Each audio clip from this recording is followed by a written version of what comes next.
నార్సింగి కేసులో హీరో రాజ్ తరుణ్ కు హైకోర్టులో ఊరట దక్కింది. హీరో రాజ్ తరుణ్ తనను మోసం చేశారని నార్సింగి పిఎస్ లో ఆయన మాజీ ప్రియురాలు లావణ్య కేసు వేసింది. అయితే లావణ్యతో పెళ్లి జరిగినట్టు ఆధారాలు లేకపోవడంతో ముందస్తు బెయిల్ కోసం హైకోర్టు మంజూరు చేసింది. ఇది ఆధారాలు లేకుండా కేసు నమోదు చేశారన్నారు రాజ్ తరుణ్ తరపున న్యాయవాది. 30 సినిమాలకు పైగా రాజ్ తరుణ్ నటించారన్నారు.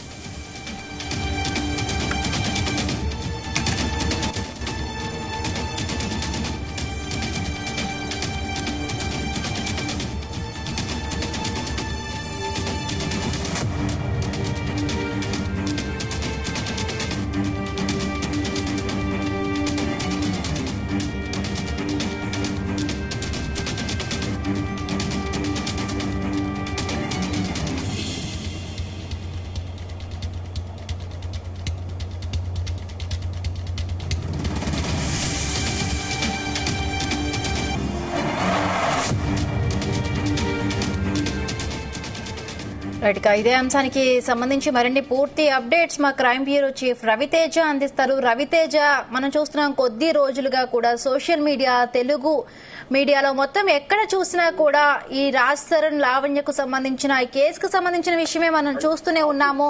సో ఈ కేసులో ఇప్పుడు రాజ్ తరుణ్ కి బెయిల్ వచ్చినట్టుగా తెలుస్తోంది. నిజంగా ఇప్పుడు రాజ్ తరుణ్ కి ఈ విషయంలో ఊరట దక్కింది అనుకోవచ్చా? నార్సింగి పోలీస్ స్టేషన్ లో రాజ్ తరుణ్ మరియు మాల్వి మల్హోత్రా తన సోదరుడిపై నమోదైనటువంటి కేసు విషయంలో ఉన్నత న్యాయస్థానాన్ని ఆశ్రయించారు సినీ నటుడు రాజ్ తరుణ్.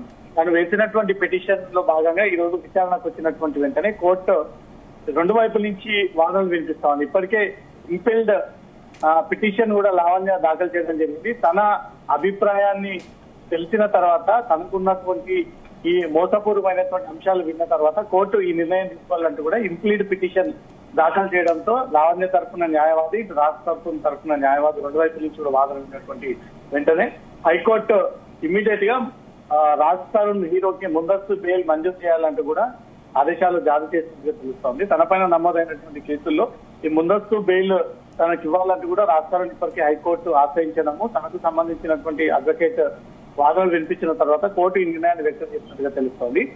ఇతను రాజ్ తరపున న్యాయవాది కూడా తను 30 సినిమాలకు పైగా రాజ్ తరుణ్ నటించాడు అంటూ కూడా ఈ విషయాన్ని కోర్టు దృష్టికి తీసుకురావడం జరిగింది. లావణ్యతో పెళ్లి జరిగినట్టు ఎలాంటి ఆధారాలు లేవంటూ మాత్రం చాలా క్లియర్ గా ఈ రోజు రాజ్ తరుణ్ న్యాయవాది ఆ విషయాలను కూడా తెలియజేశారు. అటు లావణ్య తరపున అడ్వకేట్ కూడా పెళ్లి జరిగినట్టు దానికి సంబంధించి ఎక్కడ కూడా ప్రాపర్ డాక్యుమెంట్స్ కానీ, ప్రాపర్ ఫోటోస్ కానీ, వీడియోగ్రాఫ్స్ కానీ ఎక్కడ కూడా లేవంటూ కూడా ఈ రోజు కోర్టులో ప్రవేశపెట్టలేకపోవడంతో ఇటు రాజ్ తరుణ్ న్యాయవాది వాదనలు విన్నటువంటి వెంటనే పెళ్లి జరిగిందనే దాని కూడా ఎలాంటి ఆధారాలు లేవు కాబట్టి 30కి పైగా సినిమాలు నటించాడు కాబట్టి ఆధారాలు లేకుండా తన క్లయింట్ అయినటువంటి హీరో పైన ఈ కేసులను నమోదు చేసి అతని ఇబ్బందికి గుర్తు చేస్తా ఉన్నారు. సొసైటీలో పూర్తి స్థాయిలో రాజ్ తరుణ్ ని డిఫేమ్ చేసి అతన్ని ఎదగకుండా అందరొక్కేటువంటి ప్రయత్నం చేస్తా ఉన్నారంటూ కూడా కోర్టు దృష్టికి ఈ రోజు తీసుకెళ్లడం జరిగింది.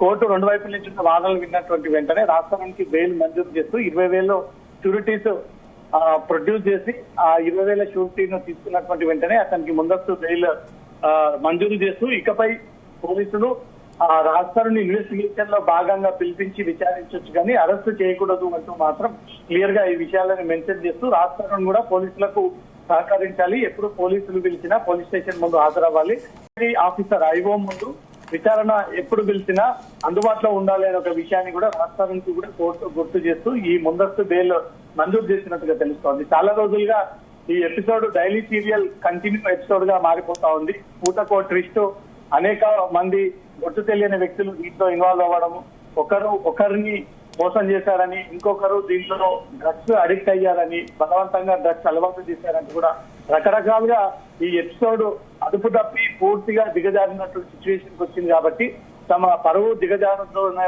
ఉద్దేశంతో రాజ్ తరుణ్ కోర్టుని అప్రోచ్ అవ్వడము, కోర్టులో ఈరోజు విచారణ సందర్భంగా రెండు వైపుల నుంచి విచారణ వాదనలు విన్నటువంటి కోర్టు వెంటనే ఇమీడియట్ గా రాజ్ తరుణ్ కి ముందస్తు బెయిల్ మంజూరు చేస్తూ ఆదేశాలు ఇవ్వడము, 20,000 షూరిటీస్ సమర్పించాలి కోర్టుకు కూడా ఆదేశం ఇవ్వడంతో ఇంతకుముందు 20,000 పూచికత్తులు కోర్టులో సమర్పించినట్టుగా తెలుస్తోంది. ఇక ముందు నార్సింగి పోలీసులకు విచారణ సహకరించాలన్న విషయాన్ని కూడా కోర్టు తెలియజేసినట్టుగా తెలుస్తోంది. లావణ్య మొదటి నుంచి కూడా ఈ విషయంలో పోరాటం చేస్తా ఉంది. రాజ్ తరుణ్ తో పెళ్లి జరిగింది, 12 ఏళ్ల పాటు మేము కలిసి ఒకే ఇంట్లో ఉంటున్నాము, దానికి ప్రత్యక్ష సాక్షులు మా తల్లిదండ్రులను ఒక విషయాన్ని కూడా అనేక సార్లు మీడియా ముందు వచ్చి తను స్టేట్మెంట్ ఇచ్చినప్పటికీ అంటే కోర్టులో రవితేజ ఇప్పుడు బెయిల్ కి సంబంధించి ఇప్పుడు లావణ్య ఎలా స్పందించిందా, నెక్స్ట్ ఈ కేసు ఎలా మలుపు తిరగబోవచ్చు? ఇప్పటి వరకు లావణ్య కోర్టు ముందు వచ్చినటువంటి ఆదేశాలను చూసిందా లేదా తనకు ఇంకా ఇన్ఫర్మేషన్ రావాల్సి ఉందా? ఇప్పటికైతే తన స్పందన మాత్రం ఎక్కడ రియాక్షన్ అయితే ఇవ్వలేదు. తను మొదటి నుంచి చేస్తున్నటువంటి పోరాటంలో భాగంగా తనకు పెళ్లి జరిగింది అంటూ కూడా స్టేట్మెంట్ ఇచ్చింది. కానీ పెళ్లి జరిగింది అనే దాని గల ప్రాపర్ ఎవిడెన్స్ ఈ రోజు కోర్టులో ప్రొడ్యూస్ చేయకపోవడంతో కోర్టు తమకు పెళ్లి జరగలేదు అంటూ కూడా భావించి ఇమీడియట్ గా అతనికి ముందస్తు బెయిల్ ఇవ్వాలి. ఒక ప్రముఖ నటి 30 సినిమాలకు పైగా హీరో రోల్లో నటించినటువంటి వ్యక్తి అనవసరంగా అతని పైన కేసు పెట్టి ఇబ్బందులకు గురి చేస్తా ఉన్నారంటూ కూడా న్యాయవాది చెప్పినటువంటి వాదనలన్నీ కూడా కోర్టు ఏకీభవించి అతనికి ముందస్తు బెయిల్ మంజూరు చేసినట్టుగా తెలుస్తోంది. Right, thank you Raviteja, thanks for the updates.